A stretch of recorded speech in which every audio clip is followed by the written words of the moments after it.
the panelists in this 90-minute session today.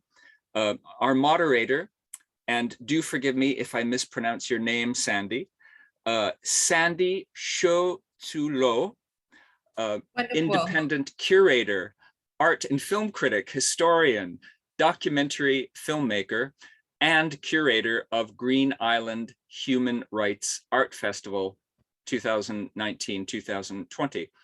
And our other guests are Hong John Lin, independent artist with an interest in transdisciplinary performance, also a writer and curator, and Jiawei Tsai, independent multimedia artist based in Taipei. I have to say, I really like looking at people's backgrounds, so it's quite nice to see books and screens and doors and things. And then Sam Holland, who is the founder and director of Migration Matters Festival in Sheffield, but he will tell us later, perhaps, he is in a holiday location today, so we'll hear about that later. Sandy, I think, oh, before I turn it over to you, there are a few housekeeping things that people should know, pointers, tips. We welcome your participation, either in the chat room, any kind of comments you want to make or queries, or if you're having any technical issues that we can help with. But also there is a Q&A function, so feel free to ask questions. I will be monitoring them, as will everybody, during this session, and we can bring your questions in later. And if you need captions, your screen will either have at the bottom the CC that you can click on. Mine doesn't have that. I need to go to the more, the word more with the 3 dots above it, and I click on the 3 dots, and then it says show subtitles. So that's how I access captions. Again, if you have any issues, let us know, and do participate in the written form via chat room and Q&A. Enough of me, over to you, moderator Sandy. Thank you, Donald. Thank you for your nice introduction and your pronunciation for my name. In Mandarin is just perfect. Thank you. Hello, everyone. First of all, I would like to extend my thanks to the curator of the Taiwan season, Ye Jiwen, for having me today, and to her team for the wonderful job they've done arranging this session. Okay, please, next slide. Tang, my slide, please. Next one. Yeah, thank you. Green Island, 绿岛, is an island located in the southeast of Taiwan, has beautiful scenery and attracts countless tourists every year. However, it also has a terribly dark history as a place where political prisoners were detained. During the White Terror in 1947, the February 28th incident, 228事件, an anti-government uprising which killed thousands of civilians, started the period of White Terror in Taiwan. Until the 38-year martial law was lifted in 1987, the White Terror lasted for 40 years. During this period, many advocates of left-wing ideals or Taiwan independence were sentenced to death or imprisoned, many of false charges.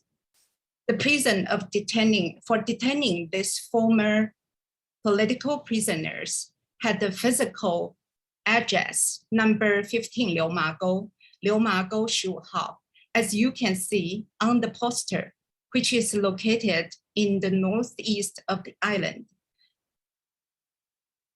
But the address has now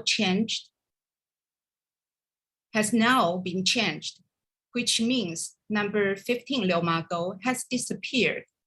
Therefore, how to construct memory and build a narrative of this place with its dark history, and then to reimagine the relationship relationships among people, other species, and the environment from the perspective of ethics and politics are the primary concerns of the past 2 editions of the Green Island Human Rights Art Festival. Okay, the first word I would like to introduce is mystery trend, a collaboration between director Wu Dechun and the paper carving artist Chen Ruohan. Let's take a look at their interview. Please play video 1.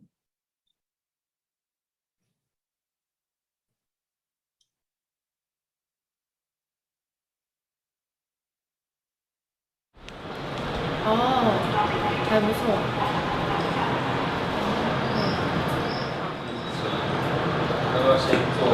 那就差不多这样。我来。纸雕的作品就是它每个人都要相连，相连的过程中，我想说，在白色恐怖的那个年代，有些人不见了，那个纸雕它就会断裂，它就没办法成为一幅作品。那透过这样的形式，我就尝试跟陈若涵老师联络，希望可以从他的作品的基础上面，然后创作这个神秘列车。所以其实我们这次就是用我的纸雕创作的画面，那里面包括了过去，因为我一直以来这8年都是在创作台湾百景，然后用台湾各地的文化或是人的生活去创作纸雕作品。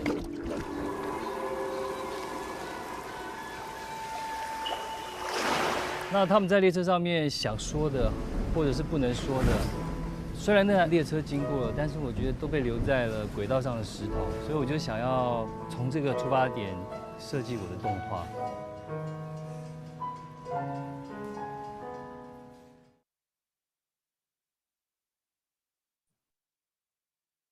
Next slide, please. This exhibition room was originally a dormitory for officers guarding the political prisoners. We built it into the number 15 Liu Ma Go Library to symbolize the spirit of utopia. Next slide, please. Besides the work Mystery Train, The Noise of the World by Yannick Dobie was also displayed in this library. Next. It's intended to show that utopia can become a dystopia at any time and to strive to develop it towards a utopia open to all. Next. Just like Yannick Dobie treats all creatures and phenomena equally as a recordist and a transmitter by letting them use sound to reveal themselves. On the basis of a broad equality, a perceptual community has been established with sound so that those once regarded as silent, for example, fishes and the corals under the sea, are heard. In this way, we intended to transform this originally dark and violent field into a platform to open the dialogue about our common future. Next video, please.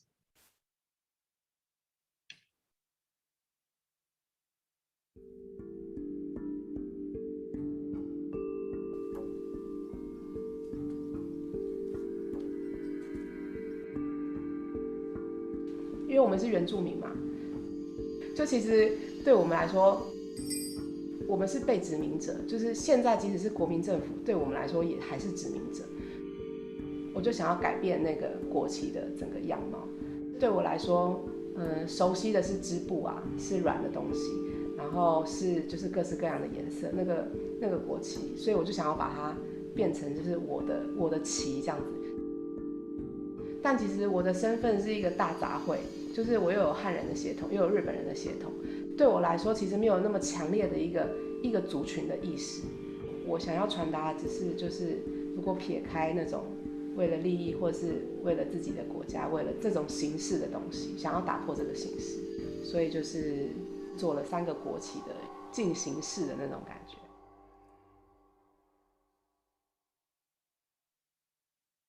Okay, next.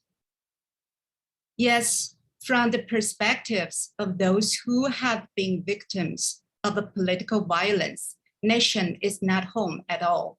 Through the reweaving of the national flag, Lin Jiewen weaves dark history and the complexity of individual differences into the narrative of the growing collective imagination. Next video, please.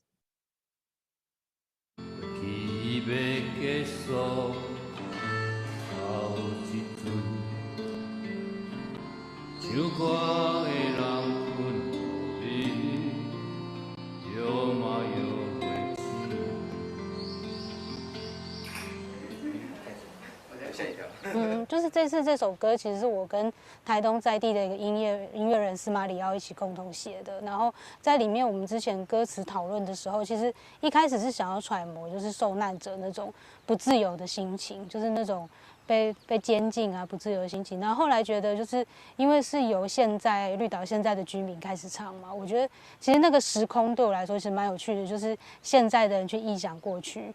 那我就在想，白色恐怖这件事情，其实它是一直延续下来的。它在每个时代都会有它的一个政治迫害的一些事件啊，跟一些因素。所以我其实引用了就是文学家福克纳的名言，就是过去它不会结束，它其实一直持续到现在。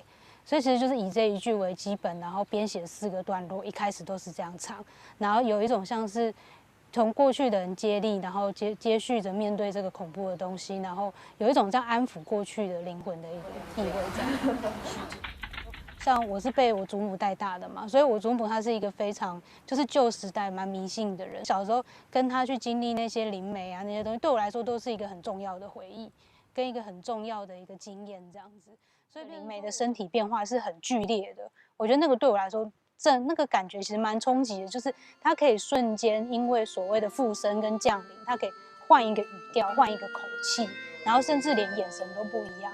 所以那个是我第一次感觉到，其实人他是一个可以被装进不同的灵魂的一个容器这样。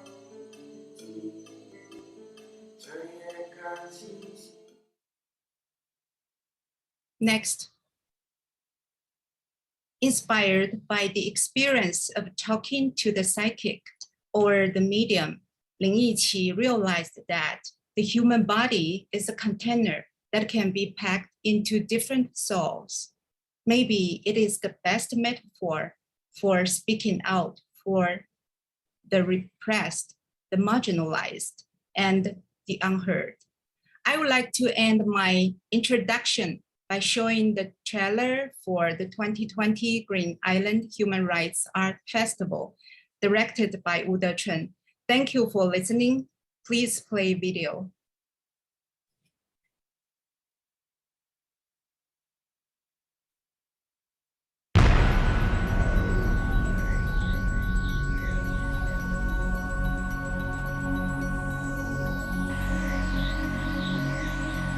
如果在边缘画一个坐标为例，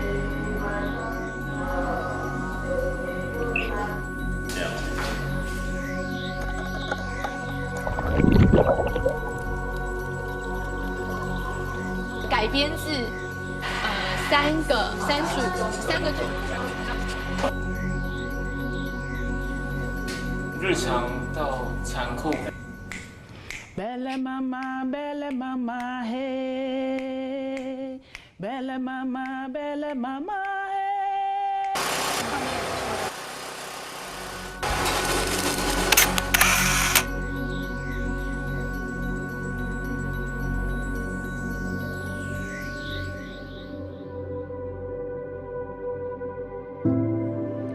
May I go out, sir?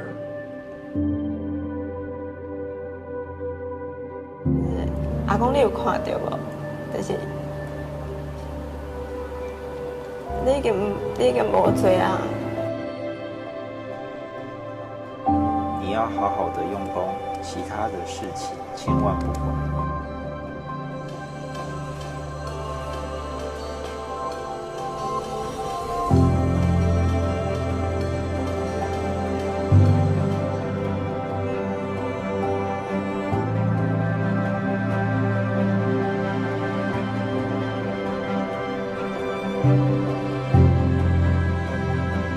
那只是这次的关键字就变成是。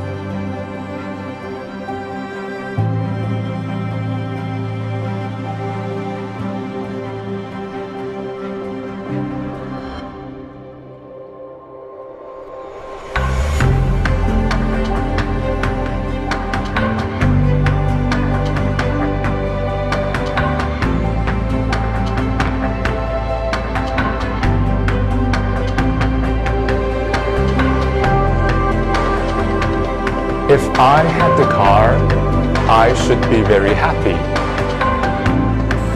Taiwan.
As you can see in this trailer, Lin Hongzhang, and Cai Jiawei are both participating artists in this Green Island Human Rights Art Festival.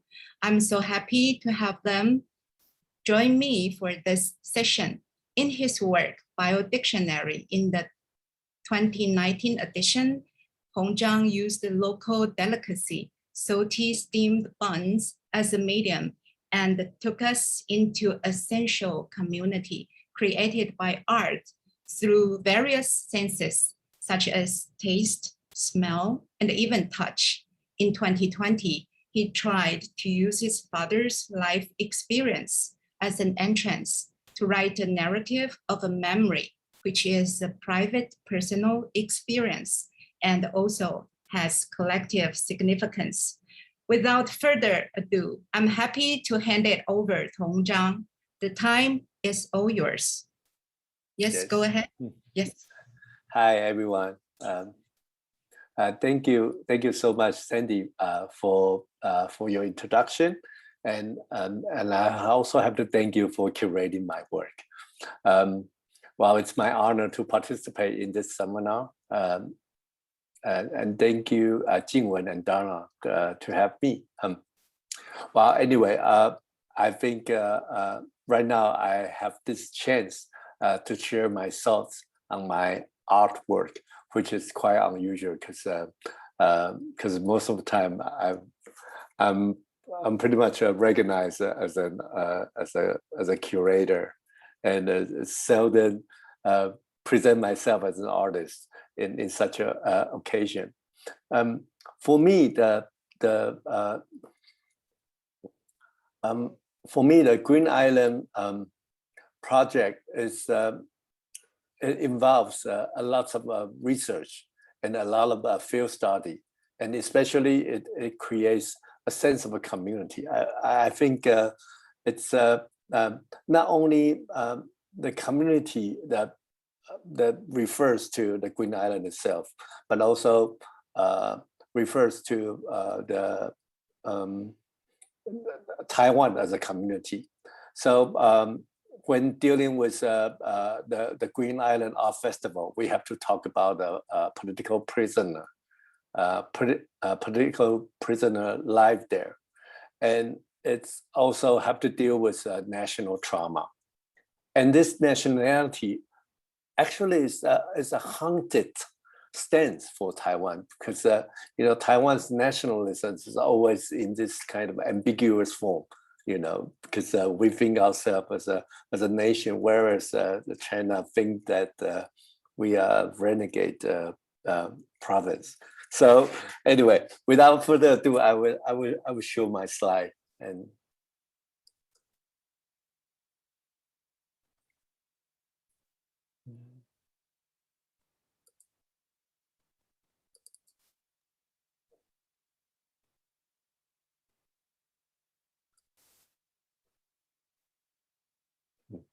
so this project is it's called Biodictionary. Actually, it's a continuation from my previous work from Thailand in Bangkok, whereas where I observed Islam community in Bangkok. You know, Thailand is pretty much a Buddhist country. So I'm looking very closely to the life of the Islamic community there. It's a very small community, and then I pretty much keep trace of what is disappear or what is disappear, what has already disappeared in the community, and making a documents on it. So so the idea of bio dictionaries actually is coming from Foucault's idea, and without really quoting from Foucault, I would take it as the idea of biopolitics is a politics that control the living, the death, the illness, and the birth through all kinds of form of a political governance, and that's what I think of biopolitical means. And bio, as a suffix of the word bios, refers to life, and actually it's pretty much regulate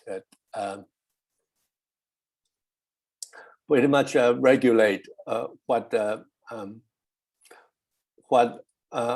life can be. So throughout Foucault's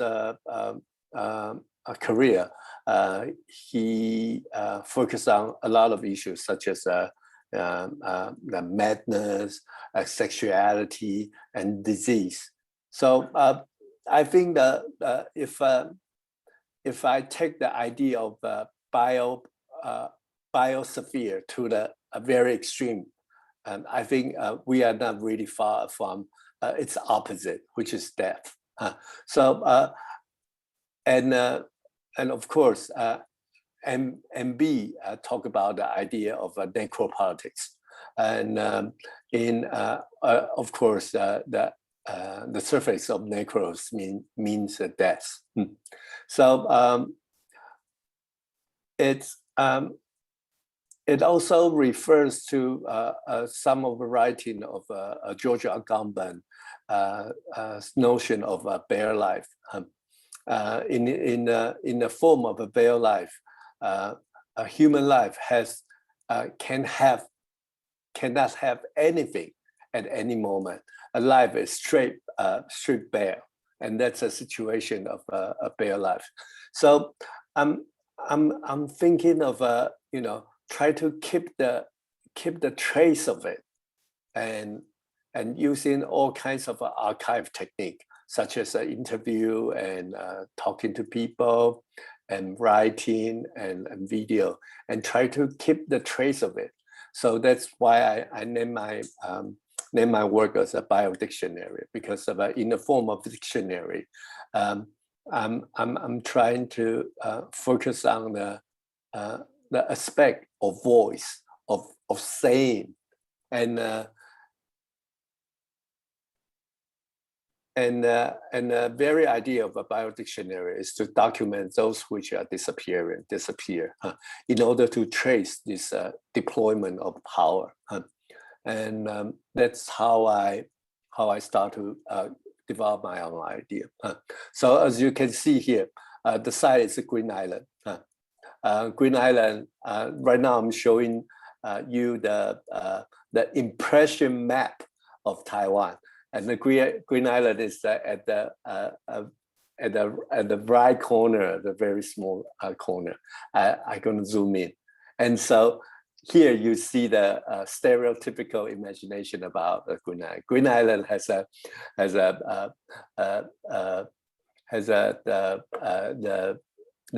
political prison, which is here, and also have the hot spring, and it raised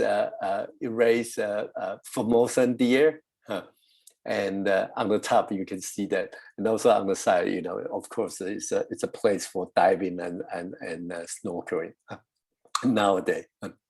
And I showed a picture of it. So it's quite a contrast. Yet at the same time, it also is a huge political prison that the KMT started to use it after they retreated to Taiwan at 1949. So Green Island as an outlying island of Taiwan, it functioned as a geopolitical of the margin. And I think the side of the biopolitics can be best expressed in an area in such a marginality. It can be more pronounced when we observe the center interacting with the margin. So I think it's a very interesting site, and I try to working in this place and try to keep the trace of it. So a lot, and that's a what we have the center of the picture. There's a prison, and it's a kind of a panoptic system that is offered here. Of course, is a response to Foucault's writing, and it's nowadays Green Island has lots of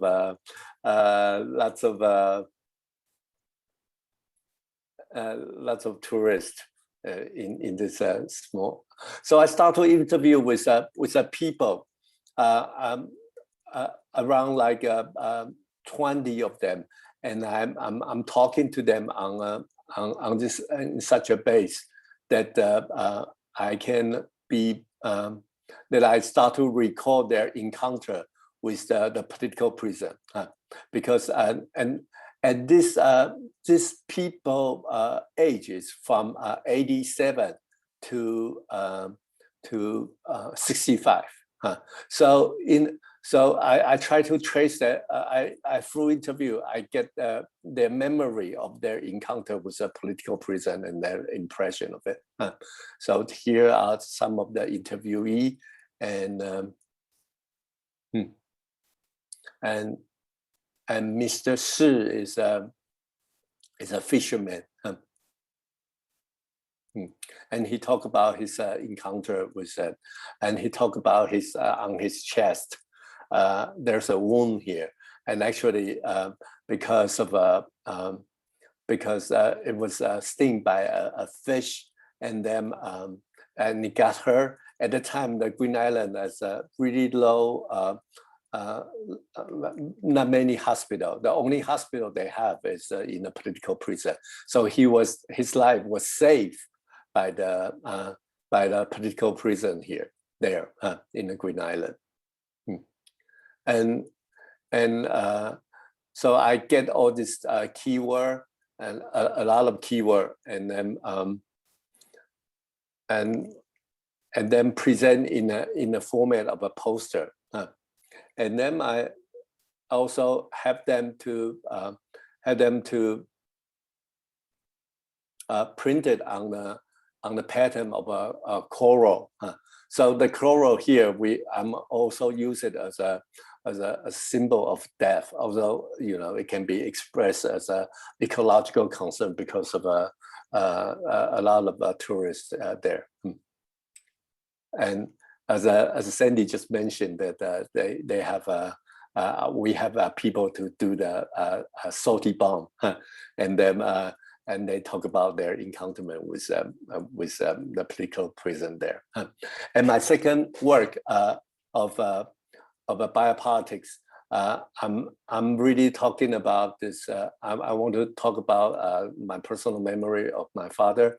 And my father was when my father was sick in hospital, he got delirium, and then he was suspect that KMT is investigating him. So I pretty much use this narrative and put it in my video. And then I also juxtaposed with a photograph from the central communication. And also with there's also a line in the video that is Shi Wenzheng's novel, where he talk about in his short novel Urine Drinker, he talked about this internalization of political situation of the White Terror that transform into object, ABJECT, into object. So he's talking about urine and fluctuance and all of this, and I've put in all this storyline in the video. So can we, without further ado, can we play the video now? I have a really short clip for 2 minutes.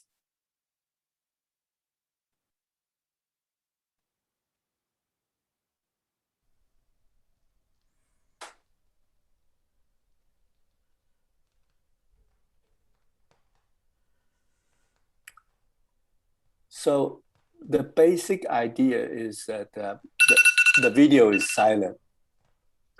And then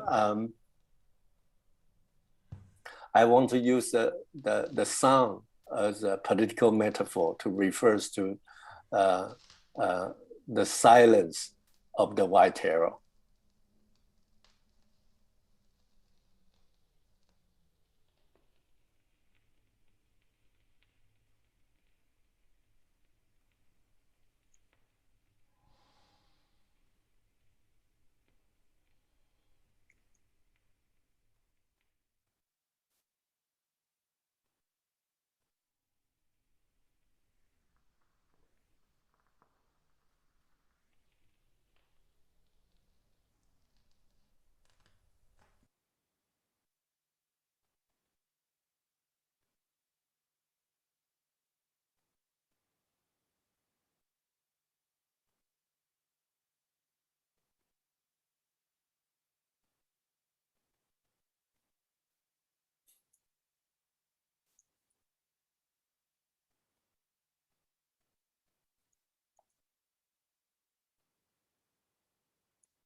Yes, thank you. That's pretty much sum up my presentation. And there are some of the picture that I used here for this video. And of course, there is American power overlook at the Taiwan situation. And I go to end my slide end my presentation in this picture. You know, that on the gate of the Green Island prison, there's they inscribed this 4 words: 新生之家, home of new life.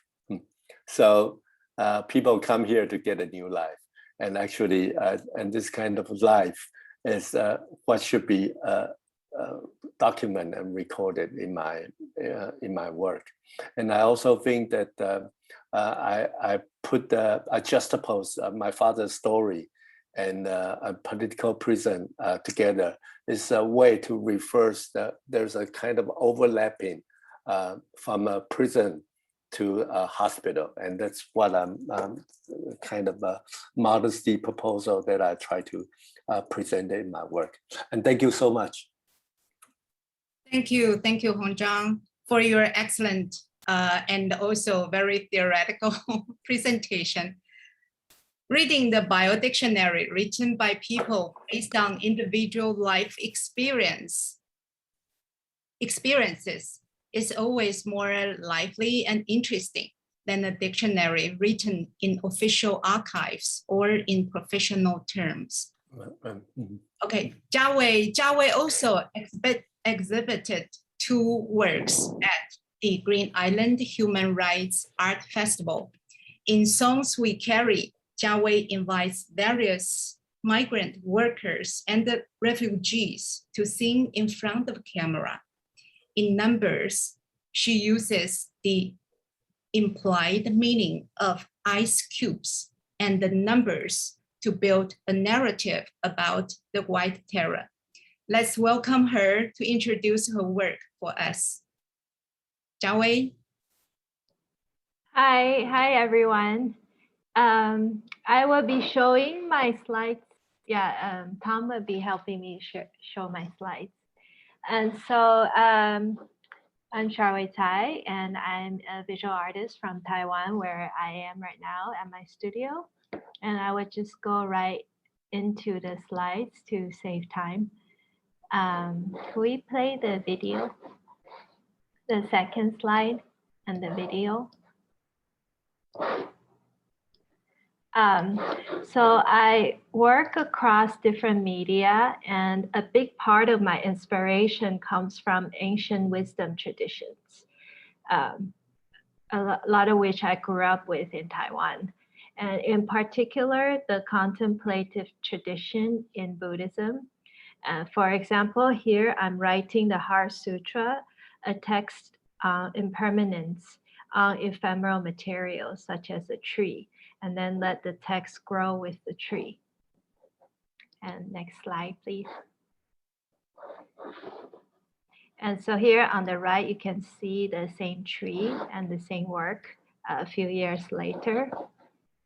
And the next slide. Another part of my practice, which is what I will focus on in the talk today, is working with different communities in vulnerable situations.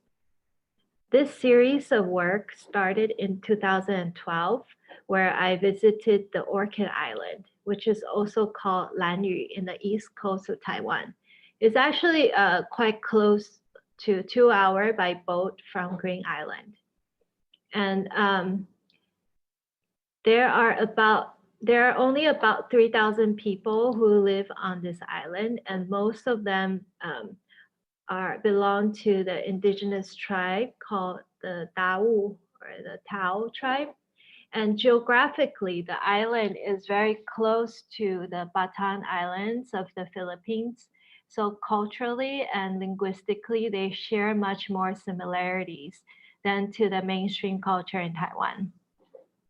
And initially, I was interested to film a special ceremonial dance where the women would sway their hair up and down to mimic the ocean waves as a way to pray for their men to come back safely from the sea. And then after spending more time with the people on the island, I realized that this was also where the nuclear waste facility in Taiwan was stored without the local people's consent. And the waste, the nuclear waste seeping from the eroded cans where they're stored is still damaging the health of the people who live on the island even today. So from this project onwards, I began to take interest in raising awareness on global crises such as climate change and nuclear waste and its impact on vulnerable communities who contribute least to these issues. The next slide, please. The next project from the series took place when I was in Nepal in 2016 and 2017. I was invited there for an academic workshop by the New School in New York, and I came across a makeshift camp for the earthquake victims. And the next slide, please. This was almost 2 years after the big earthquake in Nepal in 2015. And even after the government had received $4 billion in aid, many people were still living without homes. And many of them in these camps that were spread all around the country. This particular camp was in Kathmandu. The next slide, please. So together with my collaborator, who is a Tibetan filmmaker who was born and raised in the Tibetan refugee community in Dharamshala in India, where the Dalai Lama lives, we went around the camp and recorded songs from the earthquake victims about their situations. And we were deeply moved by these songs. In particular, there was an old Brahmin priest who's on the top left corner of the slide. And he sang about his entire life experience and how he has suffered from the lack of education and from losing his home. And the others sang about separation with loved ones and songs of aspirations from their faiths. And the next slide. Shortly after the project in Nepal in 2017, while the Hayward Gallery in South Bank Centre in London was under renovation, the curator at the time, Stephanie Rosenthal, invited me to make a project that would include people who normally don't visit museums. This was also during one of the peaks of the migrant crisis in the UK and in Europe. So I wanted to work with the asylum seekers there. And then next slide. So I had the honor to meet with 2 groups of women asylum seekers. The first group is called Women for Refugee Women, who were based in London, who you see here. And the next video. As they were, this group, the women in this group, they were one of the few people, some of the few people who had personally experienced unfair treatments as asylum seekers and have had first-hand knowledge of what is going on inside these detention centers. They organize protests and activities to support the asylum seekers who are currently detained and who don't have a public voice. And then I should add here that just to give some background to this project, unlike the other neighboring countries where the governments have a timeline of deciding whether or not they would give asylum or to send people back to their homes. In the UK, the detention centers are privatized and they could legally detain someone, many of whom have never committed a crime indefinitely. And most of the taxpayers in the UK have no idea that they are paying for these costly and privatized detention centers that are often hidden in industrial parks all around the UK. And the next slide. And the next slide after that. So the second group of asylum seekers who we work with were detained inside the detention center in Bedford. And together with a vocal therapist who had professional experience of working inside prison cells, and a charity group called Music in Detention. We ran 2 months of workshops of exchanging songs between these two groups. And it just so happened that the workshop leader from the charity group is also Taiwanese, who was Ji Wenye, who had invited me to participate in the discussion tonight. Since we were not allowed to film inside the detention centers, we did a rare recording of their songs. And the next slide, please. And we exchanged these songs and messages of support between these two groups of women. And in the next slide, we will play a minute clip from our recording.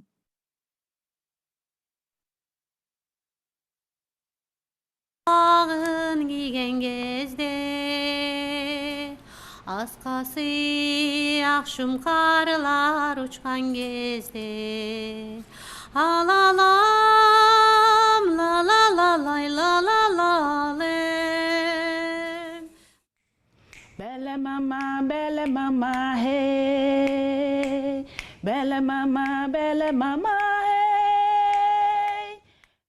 احساسات زیبا قدرتمند احساسات زیبا و قدرتمند احساسات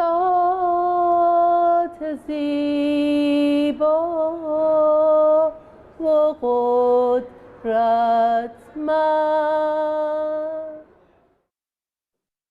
So as you have heard, the first lady, she was of the recording, she was from Kazakhstan.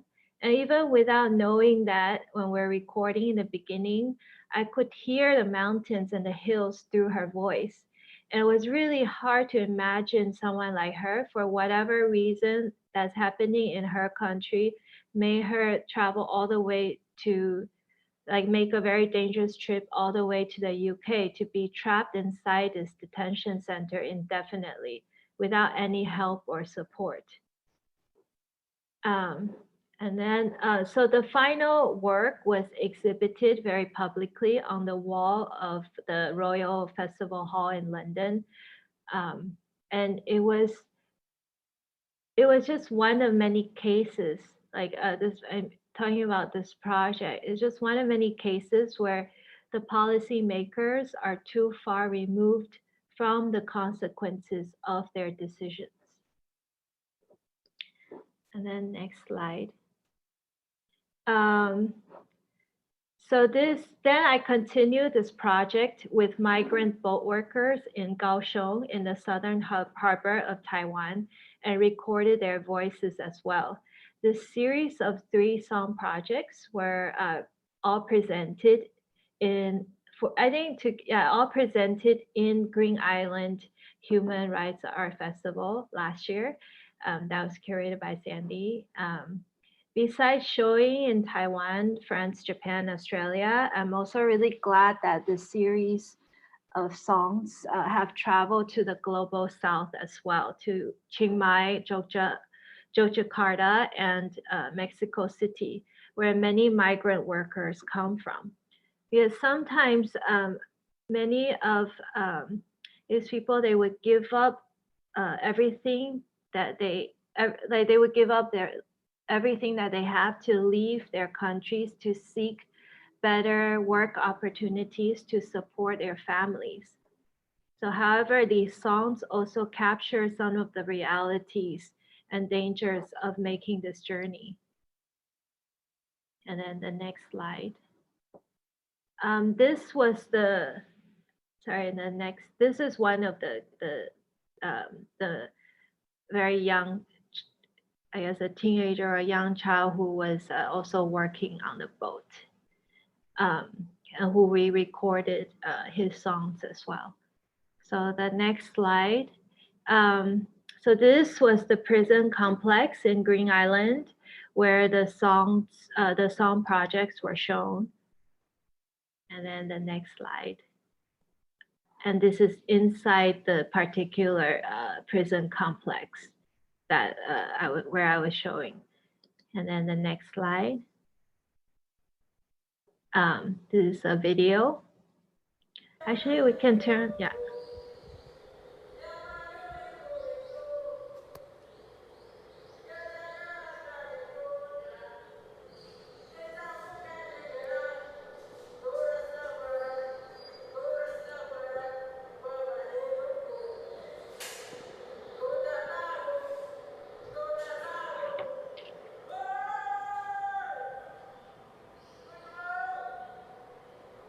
So this video shows how the work was presented to mimic, the kinds of conditions that many of these people were in. And then the next slide, and then the next. I also show another video commissioned by the festival where I wrote the numbers 1 to 9 on ice and let them melt away. And the concept behind this project was how human lives were reduced to numbers under authoritarian and capitalist regimes. Because a lot of times when the prisoners enter these prisons, one of the first things they're asked, they're assigned numbers to replace their real identities, as a way to kind of brainwash them. And the next slide.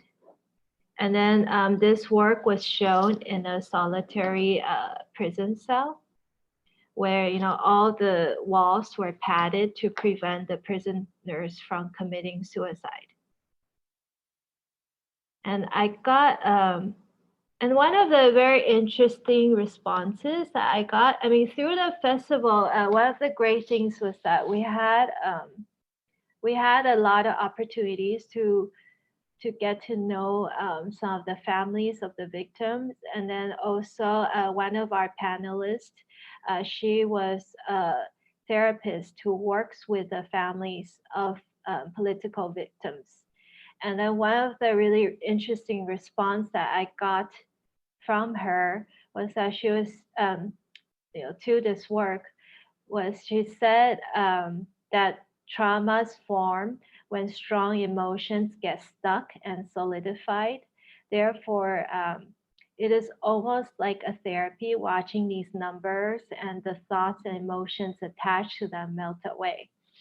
And she also mentioned that most traumas cannot be cured through rational communication or through rational language, and that therapies working directly with the body and its senses are usually far more effective. And so in my personal experience also, especially during the pandemic, making art, be very hands-on with the process of making art had been a healing process as well. So my hope is that art could help to raise awareness on the situations of these very vulnerable communities, as well as contributing to the healing process through community participation, such as singing and also being heard. Okay, that's it.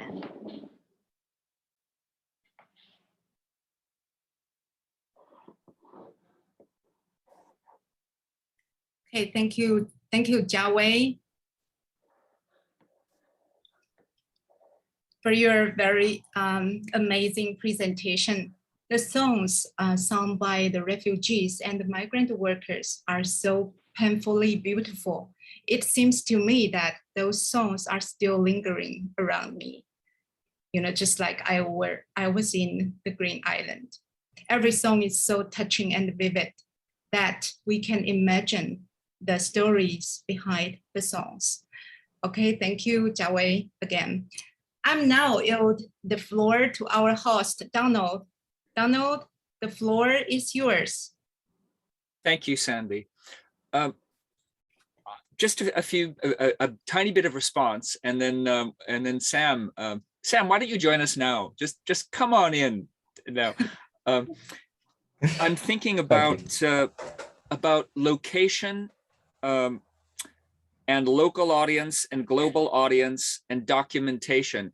And I guess, Sandy, that's sort of all wrapped up in a question for you about factual questions. What is the population approximately of Green Island? Do you know? As far as I know, around 4,000. Okay. And I would guess a lot of the work that you curated is for that audience, but it will have resonance for any human being anywhere, I think. Though, can you just say a bit about the curatorial practice as you realize it?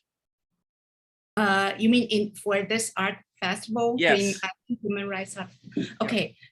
Although not so many people lived in that island, but tourists, because Green Island is so beautiful and have like hot spring and beautiful scenery and a lot of different species in the island and even in the ocean.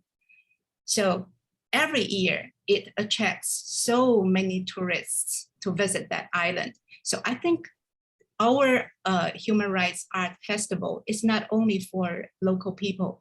Of course, local people is very, very important because they like, the hosts, to invite all the outsiders to come and visit that island.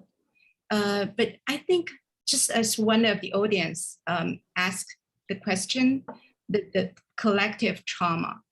And also in Hong Zhang's and both Hong Zhang and Jia Wei's presentation, we can see that Green Island is like a container of collective trauma.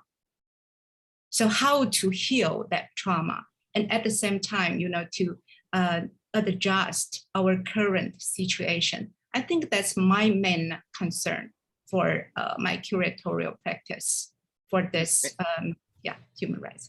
And Joey, you kind of answered that very fine question about how art can cure trauma by saying community participation and simply being heard, giving voice.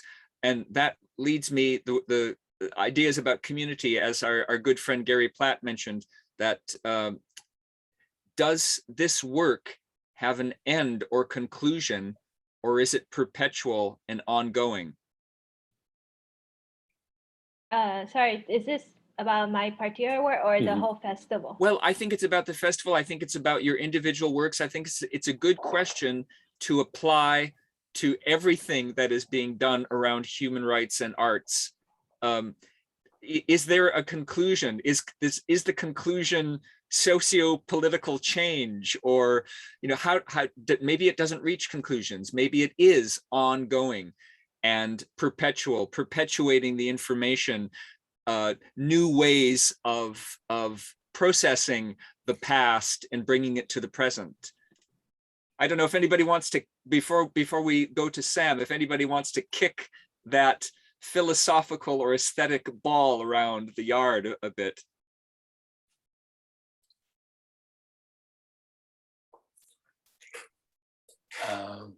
Maybe I can jump in. I'm thinking of actually when we are doing this project in Green Island, there are several things we are really careful about, because eventually it's we are talking about transitional justice, and which is already packaged in a political conflict between the KMT, I mean the Blue Party, against with the current party, which is Green Party, the DPP. So we are really careful that we don't step onto the dirty water. So in that case, we really focus on the people who live in Green Island. So that's, I think, most of the work that happened in Sandy's curatorial work and Jia Wei and my works are really going in that direction. Well, you've kind of, in some ways, you've answered a question that just came in about the sensitivity required by artists when you're dealing with human rights and political power, and how to navigate that dirty water territory in ways that are balanced and fair, yet strong and true. At least that's my impression.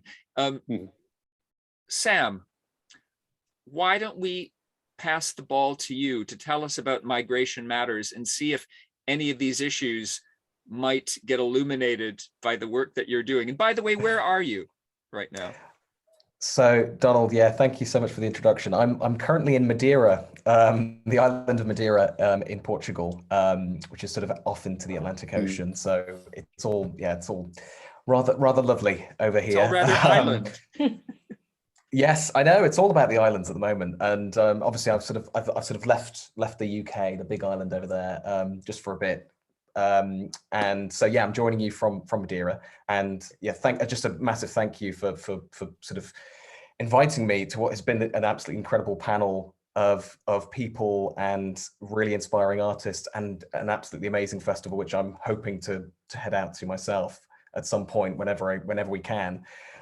So yeah, yeah, I kind of feel a little bit sort of like overwhelmed by just how much actually has resonated from this conversation, and thinking about the way that the festival has interacted with sort of this sort of historical trauma, when in the UK, I mean, and as Chawei, you know, going to Bedford, going to Yarlswood Detention Centre, I mean, these are sort of places that are incredible, like, you know, where human rights have kind of basically been thrown out the window, and in what is supposed to be, you know, one of these big Western civilizations, and you know, and it's shocking, really. And the fact is that the UK is going to have to process that trauma as well, and that's what I'm sort of imagining is what that's going to look like, and how we're going to kind of look back and learn from that in the same way that I think, you know, there's a lot of learning obviously happening through and sort of, you know, kind of harking back and looking, you know,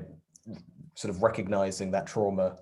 And so it's just really, yeah, it's just been fascinating kind of making those links and seeing actually how far behind the UK is in terms of addressing its own, you know, its own sort of breaches of human rights in that sense. So yeah, it's just been really fascinating. And so yeah, I'll sort of move on to kind of what Migration Matters has, well, the reason for it being around, I guess. And okay. And Sam, could I just interrupt? Shall the four of us now withdraw and leave the stage to you?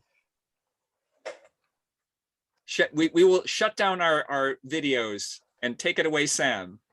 And yeah, see you later, Sam. Thank you. So yeah, so Migration Matters Festival, I guess, is sort of born out of, I think, you know, for me at the time, it was a great concern about, you know, the fact that what I was seeing in the UK was a sort of a kind of, I guess, a sort of regression in terms of this idea of welcome, in terms of this idea of celebrating, you know, what, you know, the sort of emerging multiculturalism of Great Britain. And so, you know, and kind of looking back to the fact that, you know, across the years, Sheffield, where this festival is staged, has been, you know, a kind of a sort of a beacon, a place of welcome, a place of accommodation for many cultures across, you know, across the decades. I mean, there's a huge Chilean population who, you know, sort of escaped Pinochet's regime. There's a quite large Iranian, you know, population who've obviously escaped those, you know, escaped war-torn Iran in the 70s. And, you know, so it's been a kind of, it's a really interesting melting pot of cultures, and that has been something that I've, you know, been quite proud of as someone who's grown up in the city. And, you know, I sort of remembered back in the late 90s when the conflict in Kosovo, and I remember sort of initiatives there to welcome, you know, Kosovan refugees. And so it was sort of looking that, and then fast forwarding 20 years and seeing actually that in terms of the kind of the mainstream media and actually the general public's kind of perspective was that of sort of, you know, kind of denigrating the denigrating immigrants, and also kind of this idea of like, you know, terms like refugee and asylum seeker carrying this kind of stigma, and, you know, basically stigmatizing these people who've escaped from all kinds of trauma and great difficulty and suffering. And so I kind of was wondering kind of what's happened to sort of this national, you know, our collective empathy, basically. And so I think that's kind of where Migration Matters Festival started, was actually, it was looking and re-examining, well, who is this city? Who makes up this population, our communities? You know, this is incredibly diverse people. And I don't think everybody really recognizes and celebrates how rich, you know, how those cultures have enriched Sheffield and the rest of the UK. So that's kind of been what the festival's been. I mean, and actually, we're running a little bit low on time. So what I'll do is I'll just give you a little bit of a snapshot of our 2019 festival. So a couple of years ago, when we were able to do things properly, just to kind of give you a bit of a flavor of that. So yeah, Tom, if you wouldn't mind playing that clip.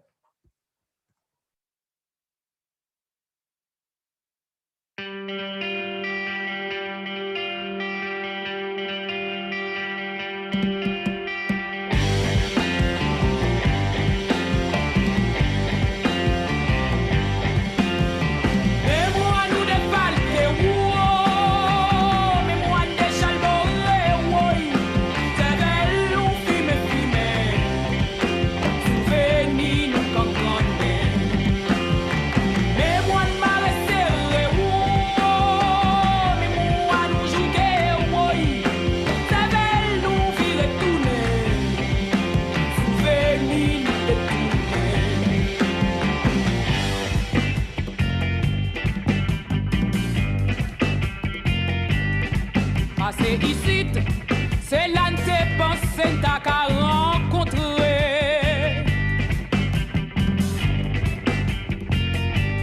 Nous passer l'autre bord, c'est là nous t'es coin t'as qu'à quoi assez. Dis que t'es campé gâté, c'est sous même trace dans ton habit marché. Faut voyager. Tonel pied sablier, là il était sous tête. Mais moi nous va courir, mais moi nous filer, c'est vers nous qui me quitte, souvenir nous détruire. Mais moi nous va rester, mais moi nous jouer.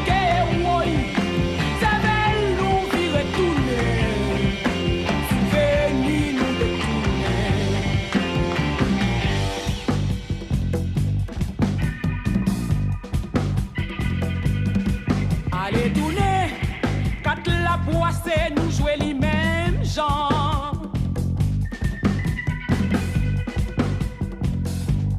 À tout faire miser, quand la batte tout fringue jouer pareillement.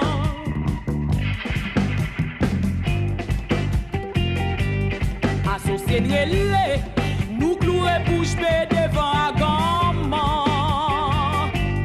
Côte mémoire dans tes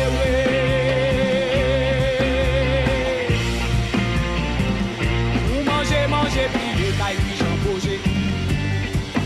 Votre côté,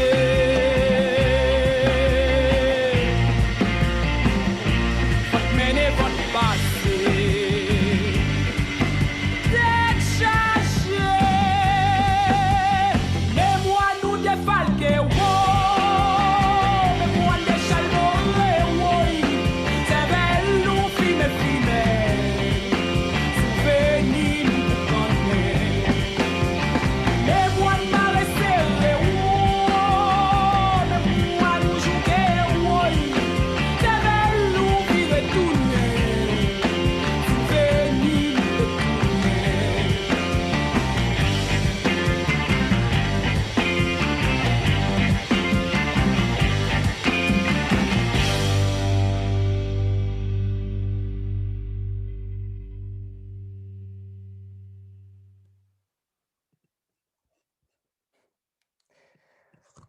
So I forgot how long that is. I should probably have got it to fade out a bit sooner.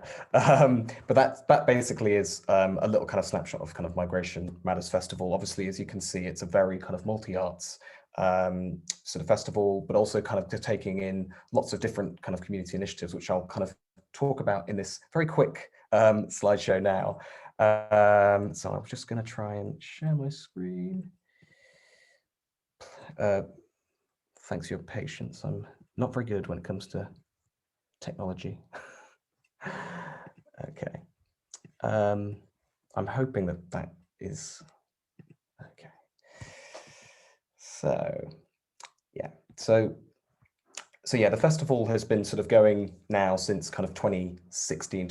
Well, 2015 we had a sort of pilot festival inspired by the themes of Refugee Week, which is a kind of a national umbrella festival, which basically celebrates the positive contribution of refugees and migrant artists to the UK. But I think what's been sort of interesting what I found through the festival is that obviously, you know, we want to be able to kind of give and empower people who have had that lived experience of displacement, you know, of experiencing exile or yeah, being basically, you know, the different circumstances of migration because they are so nuanced. And I think that is something that across the UK has not necessarily been understood and sort of appreciated and recognized. You know, again, there's a lot of these sort of labels that are put out.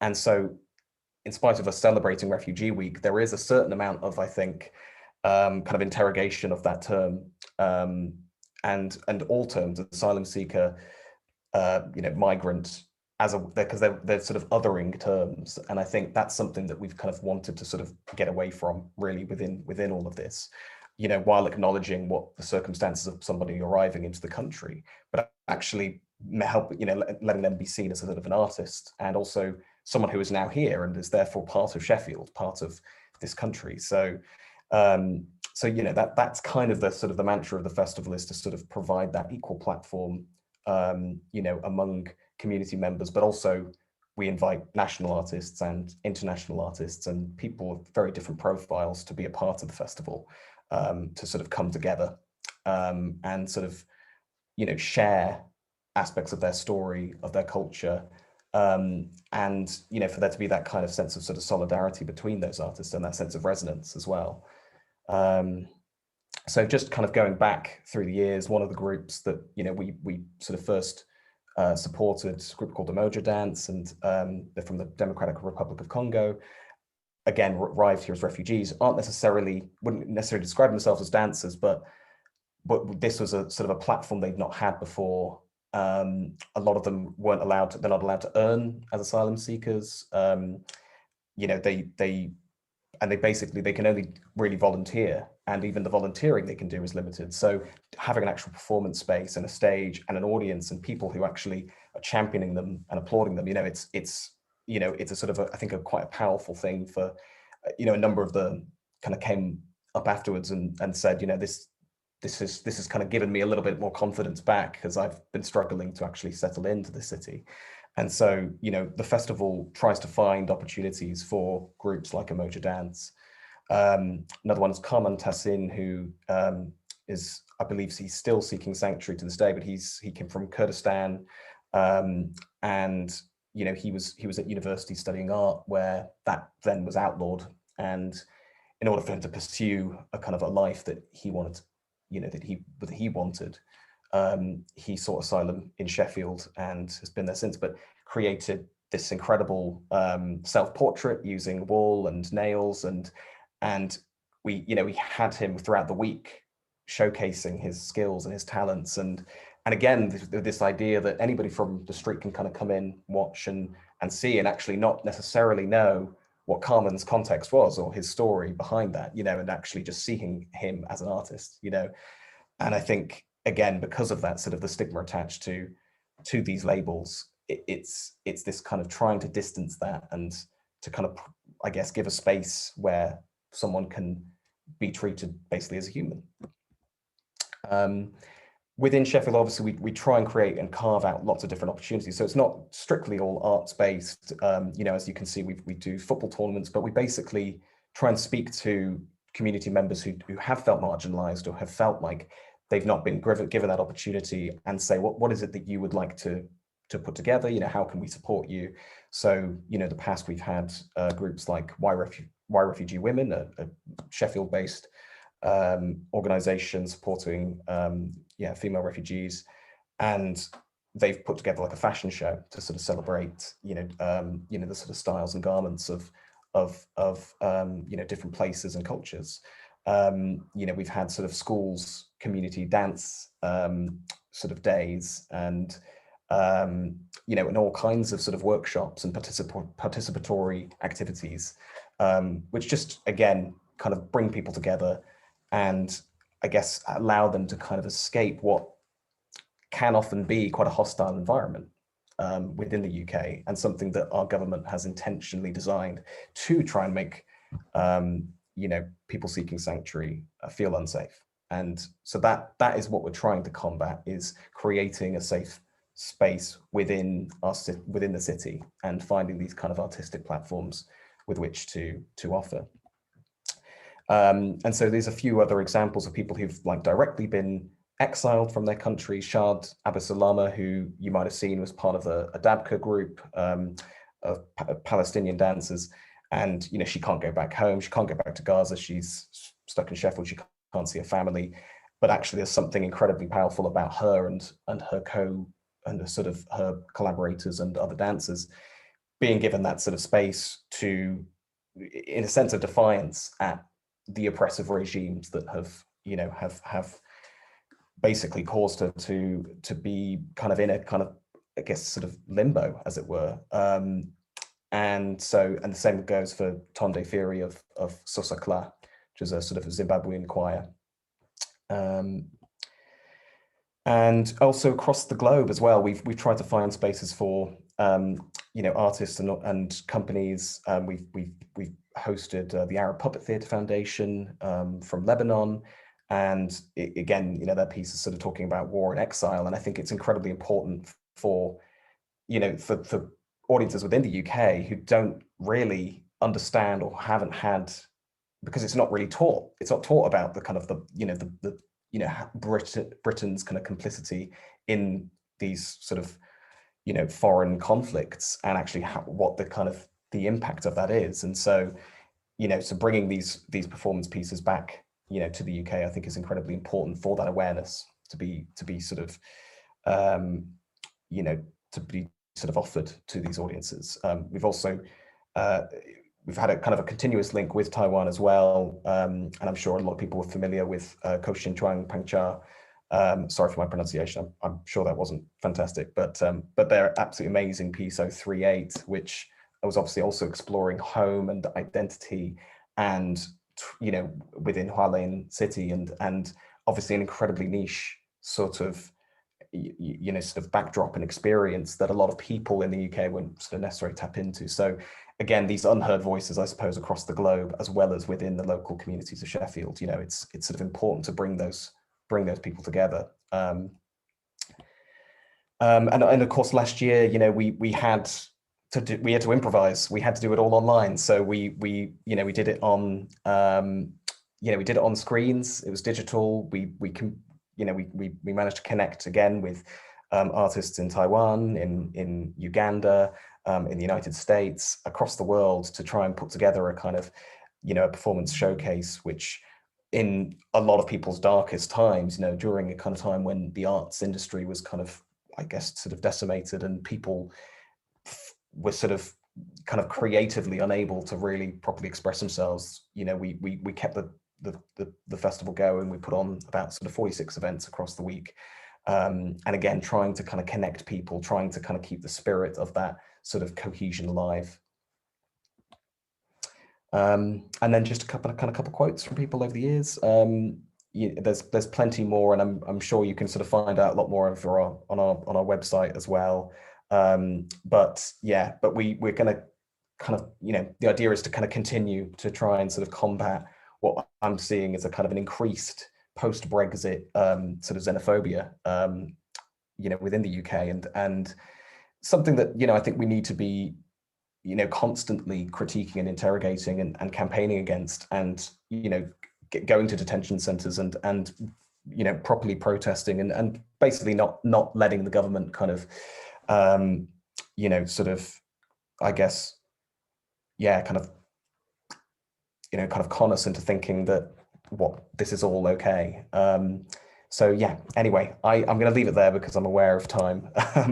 But yeah, thank you for listening to me ramble on, and I will shoot back over to Sandy or Donald, whoever. Both of us. Let's everybody come back. Open up the doors. Please. We're all invited to the table. So there are, if we could just address a couple of quick questions. Is the work that is in Migration Matters, is it ready-made, or is it created for the festival, or kind of both?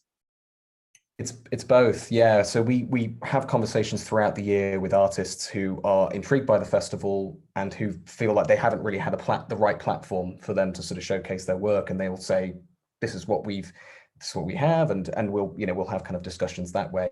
But then we also have commissioned opportunities as well, so that respond to themes and actually are kind of maybe a little bit more specific about kind of things that we want to explore within the festival. So actually, yeah, this year we had about sort of 5 commissioned pieces that were made, that were first premiered, I guess, at the festival, and then a number of work that is sort of either found through people approaching the festival or finding things at the fringe. And obviously it's been brilliant to be able to kind of come and see a lot from the Taiwan season, which then has meant that we've wanted to program and bring artists over. So it's a little bit of both.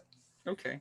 And then there was another question about using different mediums to address socially engaged issues. Any thoughts about that briefly from anybody? Are there distinctions between using music or video, or is it, I'm guessing, this may be just me, is it that you are drawn to a certain way of working or an idea and you find the best means to convey it? Does that sound kind of accurate? Will that suffice as the clock is ticking? But if you have any other thoughts you want to say about that, say them. Otherwise, your silence will speak volumes, and I will wrap up. Yeah. No, thank you. Yeah, from the perspective of the curator, usually I would like to answer the previous question also. In Green Island Human Rights Art Festival, most of the works are commissioned. More than 20 works in this festival. About maybe only 2 are ready works. So that's why I will consider the venue site specific is a very important issue in my curatorial practice. I don't know, because in Green Island, this formal political prison is a very special place. So as a venue of art, human rights art festival, it will remind the collective traumas. I also think trauma is a way to know or to learn the memory, no matter it's a person or a place. So it's a very good entrance for you to understand them, and then to know them, and then to make a connection with them. Okay, I think I should pass to Hongzhang or Jiawei, because it's almost the end of the panel. Thank you. Anyone? Hongzhang? Yes, no, I just have a very interesting. I just have some observation from Sam's project. It seems like the way you use it seems like the way you use music is kind of upbeat. It's kind of a celebratory in a way to celebrate immigrants' cultural representation and cultural history and so on and so forth. Whereas I observe in our Green Island project, also including in Jiawei's piece, all this music is some kind of a melancholic or nostalgic. So I don't know, I just found this kind of a formality is so different. And I couldn't, I'm still thinking, how and why. Of course, there's a kind of a strategy going on here.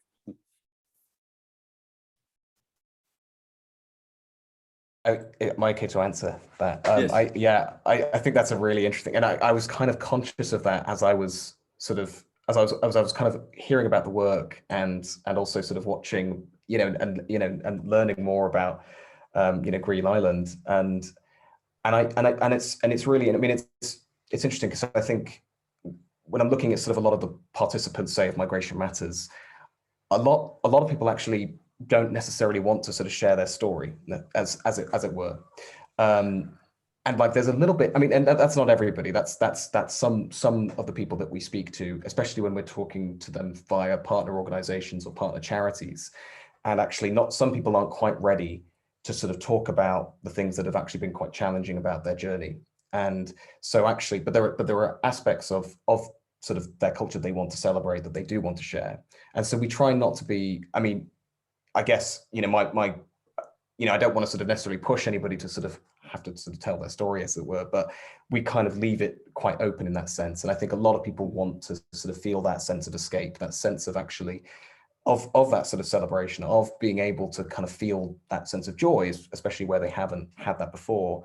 But within the festival, we do have quite a lot of kind of quite challenging and provocative work that does explore, does explore the trauma and does explore, quite heavy issues. I think, but I recognize, that there is a kind of, I think in terms of sort of Green Island, in terms of the remit, it's sort of, it's tackling those kind of that sort of trauma head on, which I absolutely appreciate. And I think, the festival tries to sort of strike a bit of a balance, but probably does stray towards the celebratory end of things. And I think both are spaces that need, should be explored really. And I think that's the really lovely thing about that contrast in a way. Is sort of what that kind of, what those differences unearth. Mm-hmm. Pain and joy, paradise and prison. It's the ranges are there. Jiawei, do you have something to add to this? I think. I guess one thing I would like to share, like with my experience, working as an artist in these projects, is that especially when I was in London, I guess I went into it thinking that, as people who like somehow we could help with their issues or contribute to the problems that these communities are facing. And then while I was working on this project, one of the organizers telling me that, as community leaders, they would never use the word empower, like, because in a way it's like, who are we to empower them? And then that's something that also I have experienced myself, because when I was doing these workshops, like sometimes these people I'm working with, they're so strong and they have so much life experience and they've been through so much in life that, I haven't been through, and many of us haven't had the same experience.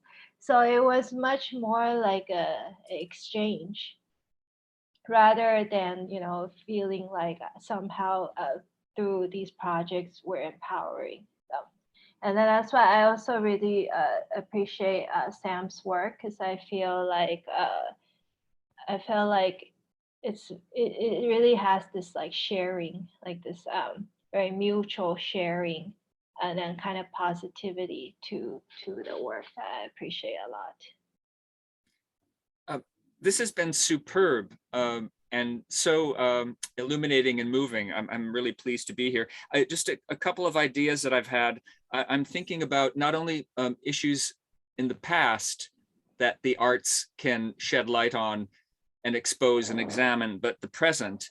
And I'm thinking about arts makers when you're dealing with social issues, sometimes there can be an urgency or a need to get information out, to have a story be told, to make something that will possibly change. And yet artists need time to travel and to research and investigate and learn and talk and make and disseminate. And I guess all of those ideas that are rattling around in my head lead me to the question to each of you, and you can answer this very simply with a yes or a no, or expand a little. Are you also activists yourselves? Would you call yourself activists? Who wants to answer that one? Hong John, you are unmuted. Are you an artist activist? I really think of course I think our works has to load it with political and social content, and it has to be socially engaged. But that particular form of engagement with the artist definitely cannot be as the same as the conventional social activist. I think artists always have to think of some other form of strategy that is different from the conventional social activist. So it's the answer to your question will be yes or no. Great. Anybody else want to address that or have any other ideas to expand on that? If not, it's okay.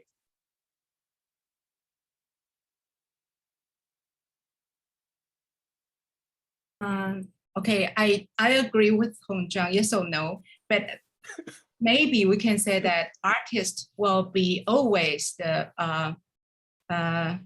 rebel, always resist the already exist order. I mean, the social order. That's my answer. Sam, you unmuted and then you muted again.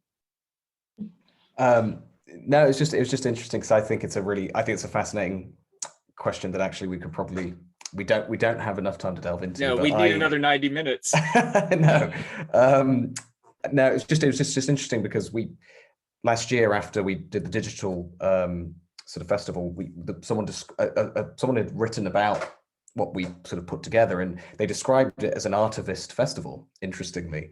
And I mean, I don't know, I kind of need to unpack that quite a lot, I think, that term. But I think activism itself, when I think about, and especially like, again, in reference to sort of, people who kind of are campaigning day and night, going to sort of Yarl's Wood and detention centers and protesting and all the rest of it. I mean, it's kind of, perpetual work. I mean, and obviously the same as being an artist as well. And yeah, I mean, I think, I don't know, I feel like personally and as a festival, I feel like we can always be doing more to actually do it. But of course, there's that whole issue of sort of capacity and being able to actually properly do that. And again, in the arts being so underfunded, there's almost like a limit, and there should never really be a limit to the activism that we do. So, I mean, I feel like I'm not enough. I don't do enough personally, and perhaps as a festival, for us to kind of truly be activists in that sense. But we're striving to. Joey, you were going to say something, I think.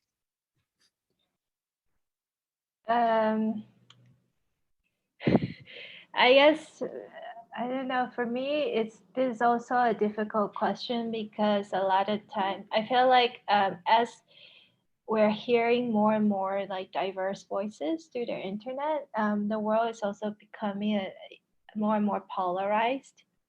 And then so I feel like a lot of times when you're taking a political position, which is what a lot of activists, they have to do, then it's kind of like you're for this and you're against that, and then that's kind of creates more binaries, And then, so my interest in these kind of projects, which I also see in Sam's projects, is more about what do we share in common? And then how do we kind of celebrate that part? Super. And there was a question for you, by the way, about participants. Have you encountered participants who don't want to share their stories? Yes. Because I mean, it depends on where, because like, for example, the group I was working with in London, they're activists. So they're very vocal and they really want to share and they're very open. And but inside the detention center, actually, we had some really great singers, but they don't want to share. So it was kind of interesting because it was kind of different culture. Like, I have to say, the Asians were more shy with sharing their songs. And then, of course, the ones who would like to share are, you know, I mean, we invite people to volunteer to do it. So, of course, you know, we don't force anyone to sing, to share their songs. Well, I guess rather than activist, maybe the word is catalyst, or people who open up a space for reflection and self-examination. And I'm also thinking of something that a speaker in the previous session about digital versus live said. The question was, how can we be connected? And I think all of you are finding ways in your work to make those connections. So thank you for that. We've run out of time. Thank you to the speakers. Thank you to the Ministry of Culture for supporting this and Zoo TV Live. Just a reminder that there is one other day of sessions, 2 other sessions next Monday at 11 a.m. British Standard Time, transforming circus and shaping its future in Taiwan, Japan, the UK, and beyond at 11 a.m. And then at 2 p.m., Indigenous Artist Development, a Global Context. Also, there are 4 online performances all month via summerhall.co.uk from Taiwanese dance-based companies. 3 of them reconceived for film, 1 of them a re-edited live stream. I think they're terrific. And I'm not just saying that because I'm the PR. Thank you, everyone, and thank you for being here with us, and have a great and catalytic day. Go forth and be activists and artists and people. Thank you. Thanks, everyone. Thank you, everybody.